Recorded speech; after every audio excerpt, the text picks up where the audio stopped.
食之东隅，受之桑榆。或许在深圳吃不到正宗的重庆味道，但在深圳却能很容易享受到大海给予的美味。今天我们来分享一个八爪鱼的吃法，简单而美味。丝瓜烧八爪鱼，希望大家喜欢。有些人吃八爪鱼喜欢剥头，我个人其实不太能够接受。把清洗好的八爪鱼改刀，装入小盘中，撒上少许毛毛盐、胡椒面，煨上少许花雕，一起抓鱼，腌制几分钟。准备2条本地丝瓜，打去外面的青皮，去头去味。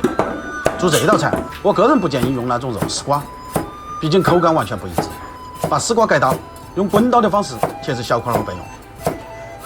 把切好的丝瓜装起来，撒上少许毛毛盐，先给丝瓜撒上水，同时也可以防止丝瓜变色氧化。准备大红椒1个，对半剖开，去籽后切成菱形片后备用。备一小块生姜，撇破后剁成姜米。再备一点大蒜，撇破后备用。起锅，锅中加入适量清水，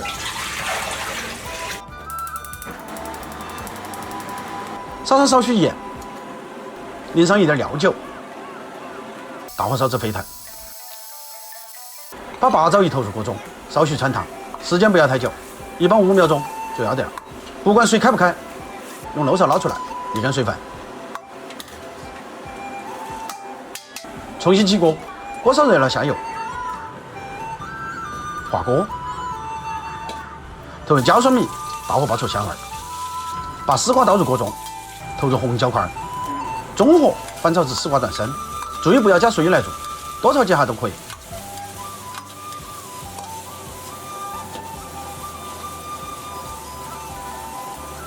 调入盐别糖，勾入少许鸡汁儿，把八爪鱼重新回锅，快速翻炒均匀。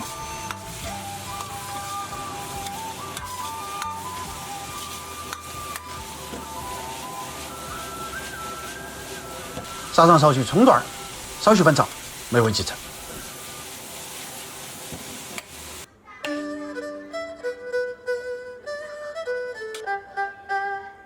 享受美食的时间是快乐的，但等待美食出炉的时间是煎熬的。一道家常小炒，丝瓜配八爪鱼，咸鲜味美，营养均衡。丝瓜的鲜滑与八爪鱼的脆嫩相得益彰，一石余料。记得点赞、投币、收藏。我是厨子，下期见。